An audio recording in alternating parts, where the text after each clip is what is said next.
कुरान अजीम की सच्चाई की जो सबसे बड़ी दलील है, जो सबसे बड़ी हक्कानियत है कि कलाम इलाही ये वैसा ही है, बेआईनी वैसा ही है, ना इसका ज़ेर बदला गया, ना ज़बर बदला गया, ना इसका पेश बदला गया, कुछ भी नहीं बदला गया। जैसा नाजिल हुआ था वैसा ही लिखा गया, वैसा ही महफूज है और मौजूद है। उसकी सबसे बड़ी दलील क्या है कि इसकी हिफाजत का जिम्मा खुद परवरदिगार आलम ने ले रखा है।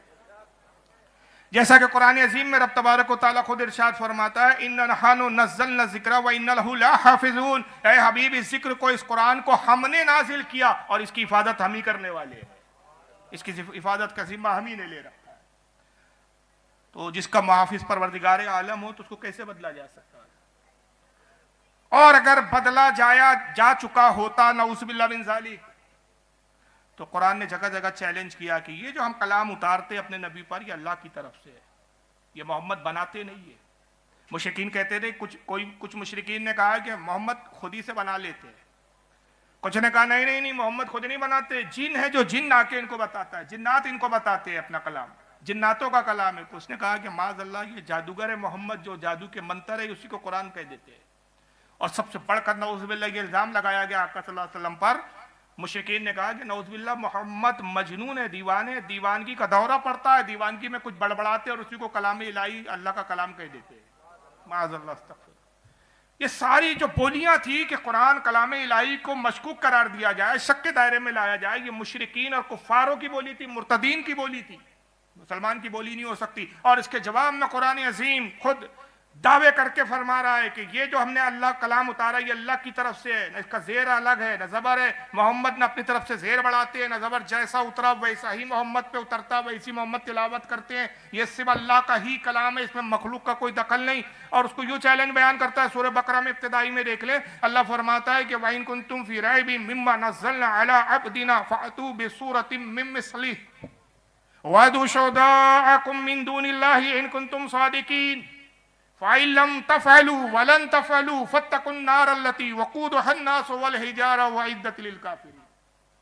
अल्लाह फरमाता है, लोगों, जो कुछ हमने अपने खास बंदे यानी मोहम्मद सल्लल्लाहु अलैहि वसल्लम पर जो कुछ उतारा, जो कुछ नाजिल किया, अगर तुम्हें इस बात में शक हो कि अल्लाह की तरफ से नहीं है तो तुम अल्लाह को छोड़कर सब में मिल जाओ। जितने तुम्हारे हवाली मवाली है सबको अल्लाह को छोड़कर जमा कर लो और इसकी जैसी एक सूरत तो बना के ले आओ। फ़इल्लम तफ़अलू वलन तफ़अलू। और हबीब, जब वो ना ला सके और हम पहले से ही फरमाए देते हैं कि हरगिज हरगिज ना ला सकेंगे, और जब ना ला सकोगे तो डरो उस आग से जिसका ईंधन इंसान और पत्थर है, हमने काफिरों के लिए तैयार कर रखी है।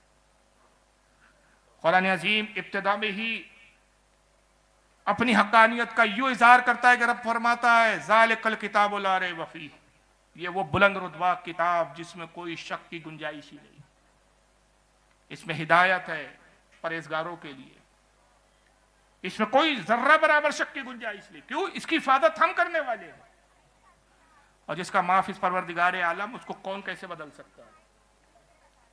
इस ताल्लुक से तारीख में से कई वाक़यात मिलते हैं कि लोगों ने कोशिशें की कि हम कुरान अजीम का जवाब ले आए, उम्रें खप गई, मगर पूरी सूरत क्या लाते कुरान की तरह, पूरी आयत क्या लाते, कुरान अजीम का एक हुर्फ का भी बदला न ला सके। मुझे इस वक्त तारीख के हवाले से एक वाक़या जहन में याद आ रहा है। एक बहुत बड़ा अदीब व शायर गुजरा है अहले अरब में, जिसका नाम तारीख में इब्नुल मुक़फ़्फ़ा आता है। बहुत बड़ा शायर, बहुत बड़ा अदीब था, फिल बदी अशार कहा करता था, जबान और कलम का धनी, फसाहत और बलागत उसकी जबान पे गोया खेलती थी। अहले अरब जमा हुए, बड़े बड़े अरब के सरदार जमा हुए इब्नुल मुक़फ़्फ़ा के पास और कहा, तो इतना बड़ा अदीब है, इतना बड़ा शायर है, जबान का धनी है, फसीहुल लिसान है तू, मगर तेरी ये फसीहुल लिसानी किस काम की कि तू कुरान का जवाब नहीं ला सकता। मोहम्मद का रब हमें चैलेंज करता है और तेरे जैसे अदीब मौजूद है, लेकिन अफसोस कि हम कुरान का जवाब नहीं ला सकते। लिहाजा हम इस बात के लिए आए हैं कि तू कुरान के बिल मुकाबिल एक किताब लिख, कुछ कलाम लिख जो कुरान का जवाब हो सके। इब्नुल मुक़फ़्फ़ा ने इससे पहले कुरान पढ़ा नहीं था, देखा नहीं था। उसने कहा कि कौन सी बड़ी बात है, ऐसा कौन कादिरुल कलाम है जो मुझसे बेहतर कलाम कह सके। इस वक्त मुझसे बेहतर हुए जमीन पर कोई कलाम कहने वाला नहीं है, मैं हर कलाम का जवाब दे सकता हूँ, लेकिन मेरी शर्त है। कहा क्या शर्त है? कहा शर्त यह है कि शहर से बाहर मेरे लिए एक तन्हा मकान बनाया जाए, और मेरी राहत के सारे इंतजाम वहां कर दिए जाए, मेरी जरूरत की तमाम अशिया वहां मुहैया करा दी जाए, मेरे लिए गुलाम खादिम रख दिए जाए।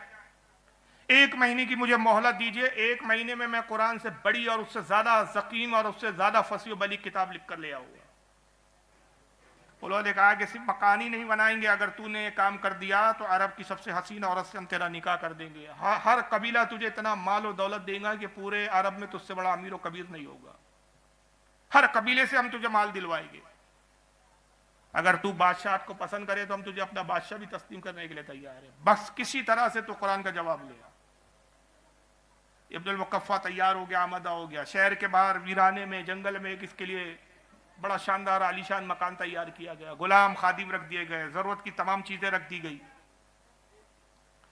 और नतीजा यह हुआ कि इब्नुल मुकफ्फा के जितने कागज, कलम, दवा, स्याही, जितनी जरूरत की चीजें सब मुहैया कर दी गई और एक कुरान दे दिया गया। इब्नुल मुकफ्फा ने कुरान पढ़ना शुरू किया और अब लिखना शुरू किया, कुरान का जवाब लिखना शुरू किया। लिखता जाता था, 1 दिन 2 दिन 3 दिन, उसके बाद जो गुलाम खाना लेकर आते थे उसने गुलामों से कहा कि देखो जब तुम आते हो मैं कुछ सोच रहा होता हूँ, लिखने की कोशिश करता हूँ, अचानक तुम खाना ले आते हो, मेरा जहन मुंतशिर हो जाता है। लिहाजा मेरा कहना यह है कि आइंदा तुम मेरे सामने खाना मत लाया करो, दरवाजे की नीचे की खीण से खाने की प्लेट खसका दिया करो, जब मेरा जी चाहेगा खाऊंगा, खाकर मैं प्लेट वापस कर दिया करूंगा, मेरे कमरे में अचानक मत आया करो। दरवाजा ये कहकर बंद कर दिया। अंदर ही उसके हाजत वगैरह के इंतजाम थे, गोया ये नहीं कह सकते अटैच बाथरूम वगैरह था उस जमाने के हिसाब से। दरवाजा बंद है, गुलाम और खादिम जाते, खाने की प्लेट नीचे से दरवाजे की खीण से खसका देते, प्लेट जाती थी लेकिन वापस नहीं आती थी प्लेट। बहरहाल दूसरे दिन वो दूसरी प्लेट में खाना परोसते, वो सोचते शायद इतनी भी फुर्सत नहीं कि भाई खाली प्लेट वापस कर दे, खाता हूँ प्लेट वही रख देता होगा। दिन गुजरते रहे, प्लेटें अंदर जाती रही लेकिन बाहर वापस नहीं आती थी। और इधर अहले अरब एक एक दिन गिन रहे हैं कि कहां वो पूरा महीना हो ताकि हम जाएं और कुरान का जवाब इब्नुल मुकफ्फा ने जो लिखा है वो ले आए और मुसलमानों के सामने पेश करें कि ये लो हम कुरान का जवाब ला चुके हैं। चुनांचे ये हुआ कि जैसे जैसे 1 महीना गुजरा, ये सब पहुंचे साहब, दरवाजा खटखटाया, गुलामों ने कहा कि भाई काफी अरसे से दरवाजा 2-4 दिन ही बस हम जाते रहे, उसके बाद उसने हुक्म दिया दरवाजा हमने बंद कर दिया, प्लेटें हम अंदर भेजते हैं वापस आती नहीं है, ना आवाज आती है ना आहट आती है। सख्ती से ताकीद की, लिहाजा हमने जरूरत नहीं की दरवाजा खटखटाने की, पता नहीं जिंदा है क्या मुर्दा है। दरवाजा खटखटाया गया, आवाज दी गई, आवाज नहीं आई। लोगों ने शोर मचाया, आवाज नहीं आई।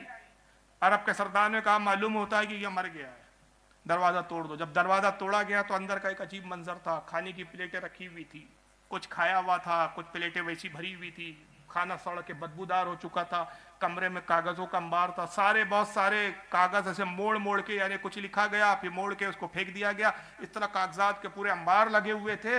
बाल बड़े हुए थे इब्नुल मुकफ्फा के, नाखून बड़े हुए थे, कई महीनों से, 2 महीने से समझ लो नहाया ही नहीं था उसने, 1 महीने से, और बिल्कुल गंदी है संदी हालत में, हाथ में कलम है, दीवानों और मजनून की तरह बड़बड़ाता है, कागज पर कुछ लिखता है, फिर लिखने के बाद मोड़ता है, फिर फेंक देता है, दूसरा कागज लिखता है, फिर बड़बड़ाता है, फिर लिखता है, एक पागलों की तरह हालत है, पूरा कमरा कागजों से भरा हुआ है। लोग गए, उसको हिलाया डुलाया, इब्नुल मुकफ्फा क्या हुआ, ये क्या दीवानगी है, क्या लिखा? कहा कौन सी किताब लाए हो तुमने? मैंने किताब पढ़ा और उसके बाद जवाब लिखना शुरू किया। मैंने पढ़ा बिस्मिल्लाहिर्रहमानिर्रहीम, खुदा की कसम मैं बिस्मिल्लाह का जवाब ना ला सका, बाहाजा कलामुल बशर, ये किसी इंसान का कलाम हो ही नहीं सकता। जिंदगी अक्खा बजाएंगी, मैं बिस्मिल्लाह का जवाब नहीं लिख सकता।